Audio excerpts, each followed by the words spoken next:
This video is sponsored by the Great Courses Plus. So it's now been nearly 6 months since I started working in London as a trainee corporate lawyer.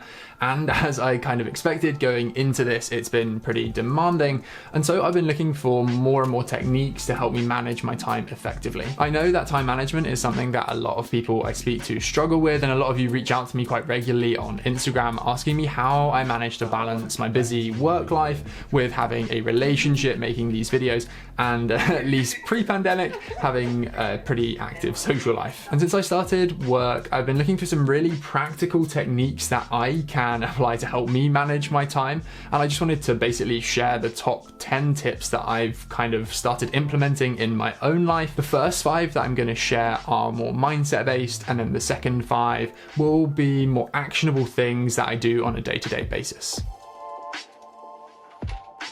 So the first idea is an idea I came across in Daniel Pink's book, When, and it's to understand your chronotype, which basically means understanding whether you're an early bird or a night owl, and then crucially kind of using that information in how you plan your day. So Daniel Pink's general idea is that everyone has a dip in the middle of the day, that kind of post-lunch lethargy that we all feel. But that if you're like me and are an early riser who feels full of energy first thing in the morning, then the chances are you follow the peak, then dip, then rebound pattern. However, if like Beth, you generally lack energy on a morning and feel like you don't really want to do anything first thing, but then have this sudden surge of energy kind of late afternoon, early evening, i.e. you're more of a night owl, you'll follow what Pink calls the rebound, then the dip, then the peak performance curve. At least for me, and I think this goes for most people, I've generally always just done tasks kind of whenever I felt like it, and I haven't paid much attention to being really intentional with, okay, my brain right now is kind of best equipped to do a specific type of task, so I should do that task. The key takeaway from When is that whenever we're in our peaks, we have the greatest attention to detail and are less likely to make mistakes, so that's when we should be doing the most logical work and the most detail-oriented work.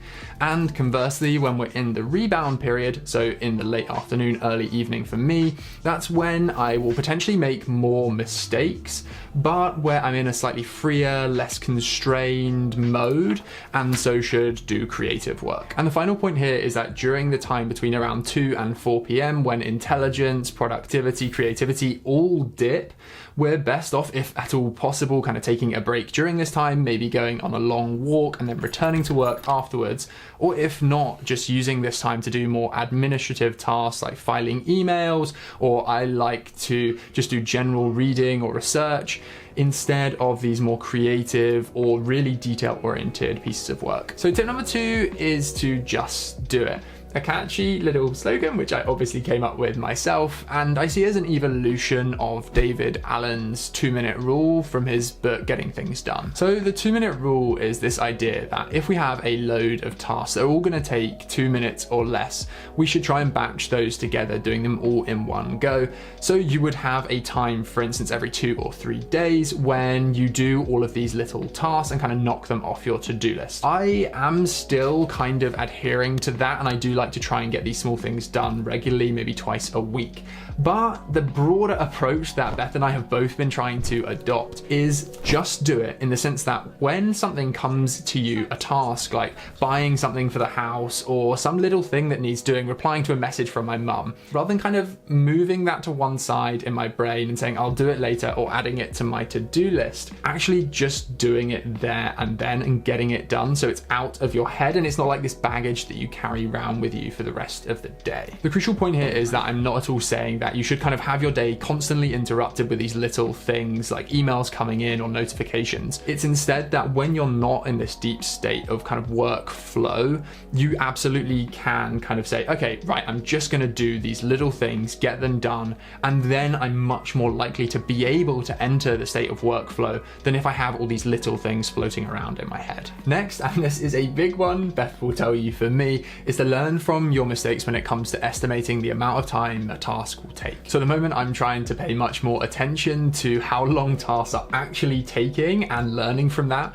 rather than just thinking about how long I'd like them to take. As a general principle, we do want to minimize the amount of time we're allocating to tasks because of Parkinson's rule, that work will expand to fill the time given to it. And so we can often end up stretching out work to fill the time given. And while I do still try to minimize the amount of time I'm allocating to tasks, I have a massive tendency to underestimate how long things will take. And so that generally causes me stress because I'm anxious about finishing this one task so I can move on to the next and the next and the next, all these things I've planned to do, and only getting like 5 of them out of the 25 things on my list done, and then feeling like kind of a failure for the day. And second of all, when there are other people involved and I've told Beth, oh yeah, I'll be up for dinner in 10 minutes, and I'm still down here working my dinner cold upstairs like an hour later. When there are other people involved, you just have to be much more honest with them, and if anything, overestimate as to how long something is likely to take, and you can only then ever over deliver if you're early. So my next mindset tip is to focus on endings. Now, there are tons of experiments, including one in Daniel Kahneman's book, of which I am a big fan, Thinking Fast and Slow, showing that the human brain puts a very disproportionate emphasis on endings, i.e. when we evaluate experiences or pieces of work that someone has given to us, we think disproportionately about the last thing we read, and that really dictates our overall opinion of that experience or piece of work. But when we're working on something, we very often spend ages on the middle part of our piece of work because we're really into the ideas that we're trying to get across. But then when we get to the end, we're kind of fatigued with the whole piece of work and we just want it to be over, and the conclusion or the ending becomes a bit of an afterthought or something we just cobbled together. And I recently had this, like I'd done a piece of work for a lawyer at my law firm, and he came back and was like, wow, this was an amazing piece of work, but the ending was kind of rubbish. And if I just spent an extra like half an hour to an hour making sure that my conclusion and the last impression that piece of work had left, it would have been such a better experience. So when you're planning your time on a task, I think give more emphasis to the end of it, the conclusion, rather than spending all of your time on the middle section and leaving the end and the start as kind of afterthoughts. And my final mindset tip, and maybe the most important of them all, is to know that whenever you're being intentional with your time, that is productive. And this is something I talked about in my toxic productivity video, so go check that out if you haven't already. No matter whether you're spending your time working or watching Netflix, if you're choosing to do that intentionally, then that is productive. And I think it's really useful here to use time blocks, and this is a technique I used throughout law school and still do use now, and it's to kind of block out time in your day, hour session, then 15-minute break, hour session, 15-minute break, really concretely, and to stick to that plan as closely as you can. Now, there are 2 main benefits to blocking out time accurately in this way.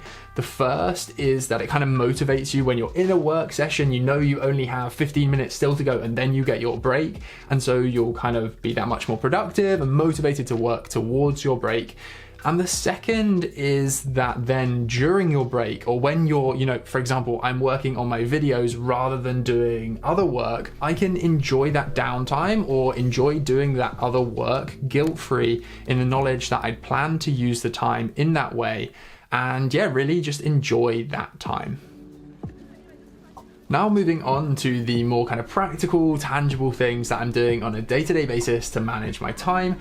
And the first of these is to build into your morning and evening routine a commute. So this one really applies to anyone working from home. And I think for me, the biggest thing I struggle with is that there's no sense of separation between home life and work life. It's not like I can go into the office and be really productive in this workspace and then have that spatial separation between that and the other things that I do in my life. And so I find that this morning and evening commute really allows me to create that kind of mental, if not spatial, separation between work and home. So in the mornings, I'll go on a decently long walk for around 20 minutes normally. And during this time, I first of all kind of think about things I'm grateful for, things I'm focusing on in my life more generally. It's kind of almost like a meditative practice. And then I'll also think about things like that I have coming up at work, things that I'm going to work on during the day. so that when I then arrive back home, I'm kind of in this work state of mind and ready to go for the day. And then in the evenings, the converse is kind of true. Like I'll listen to a podcast or basically just generally try to get myself in a frame of mind where I forget everything that I've done during the day at work, so that when I arrive home, I'm ready to chill out in the evening and kind of put work to one side. My 7th top tip is to create artificial deadlines, and this is something I've talked about quite a bit before, but very briefly, there are kind of 3 main benefits to creating artificial deadlines. The first thing is that artificial deadlines will prevent a situation where you kind of think, oh, I've got a week to do this, and so I'll kind of just like casually do it, and then you end up having a last minute panic because you've inadvertently left most of the work to the last day. Second is this idea that when you remember your experience of having done a piece of work, if you leave it to the last minute, that memory of work is hugely stressful. If instead you go through and you have an artificial deadline a few days ahead of the actual deadline, then you're much more likely to, first of all, feel less stressed, and second of all, not to procrastinate, because your memory of work isn't this just like anxious, full of feeling stressed and worried about just even starting work in the future. And the third benefit is that you have this contingency time of say 2 or 3 days before the actual deadline, so that you can have this epiphany moment of, oh man, I've written like completely the wrong essay, and go back and completely rewrite it. Or actually just having a little bit of space to return to read through the essay the day before you submit it and think, hey, I haven't looked at this for a while, this bit's not so great, I'm going to make some minor tweaks. It creates that space and puts you in a really great position to make it the best piece of work you can submit. Next up is a fairly new idea to me, and it's one I discovered in Jay Shetty's podcast On Purpose, and it's to create a daily progress report. So it's at the end of each day, writing down basically a list of everything you've accomplished. So I think most of us are very familiar, obviously, with creating like a daily to-do list at the start of the day, but generally I'll go through the day and I'll maybe tick some stuff off my to-do list, but I'm not very conscious of how much I'm actually getting done. And so for me, it's provided an opportunity to really reflect on how much I've actually achieved and maybe include some stuff that wasn't on my original to-do list. And to start with, I was kind of skeptical because it sounded very similar to just having a to-do list, but I've actually found that having this like concrete ritual at the end of the day is really helpful for just being much more conscious of, for example, like learning from how much you're planning in a day, how much you actually get done, maybe reflecting on ways in which you could be managing your time more effectively. Next up is an idea from an absolute legend, Arianna Huffington, the founder of Huffington Post. And it's an idea of taking a 60-second reset. So the way I look at this is that when you're working and you come across something that's really hard to do, we generally procrastinate. Like we reach for our phones, we think, I can't be bothered to kind of commit the brain power required to do this task, and get lost in some infinity pool, Instagram, TikTok, etc. Instead, Ariana's idea is to have these 60-second resets. It's almost like seeing this time as productive procrastination. So when you feel yourself being drawn towards procrastination on your phone, instead think, right, I need to 60-second reset. And Ariana likes to, for example, just scroll through her phone but look at her photos and look at photos of her kids and make herself feel better. Or for me, for example, because I just don't trust myself to touch my phone, I'm trying to be like, right, okay, just look out of the window for 60 seconds or get up and go and make a glass of water and come back.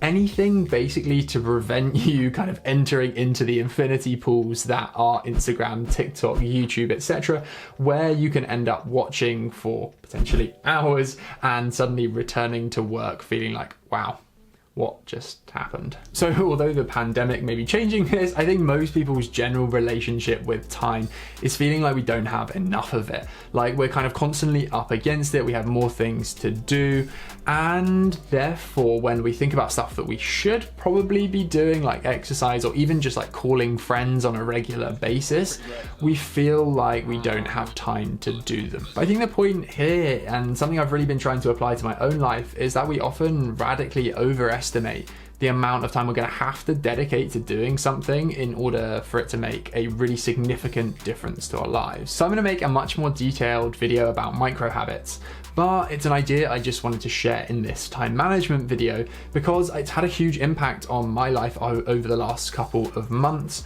I've really been trying, for example, to stretch more, and I've added stretching into my habit tracker, done, and that is allowing me, just to spend 1 or 2 minutes each day stretching, and I've seen like significant improvements in my flexibility. That amount of time is so insignificant in our day-to-day lives, but these small things can have a really big impact. And now you've got greater control over your day, you'll have more time to dedicate to the things you're really interested in, from philosophy to economics, on the Great Courses Plus, today's sponsor. So I see the Great Courses Plus as kind of like everything you feel you should have learned in school but didn't. Now that I've left full-time education particularly, one of my goals for 2021 is to continue pushing myself intellectually, although this would also have been awesome as a foundation for understanding stuff at university too. And on the Great Courses Plus, the professors break down complex concepts and ask big questions like, what's the meaning of life? And the answers are then based on the world's greatest intellectual thinkers. We're talking Aristotle, Einstein, Shakespeare, or Confucius. The courses, and there are over 11,000 video lectures across science, maths, history, philosophy, literature, cooking, photography, are taught by top professors and experts from places like the National Geographic. So yeah, the Great Courses Plus is giving you guys a free trial so you can try out their huge library of courses for yourself. So head to thegreatcoursesplus.com/Liam Porritt through the link at the top of the description for this video to start your free trial. And if you enjoyed this video, go check out my other video on how to stop procrastinating.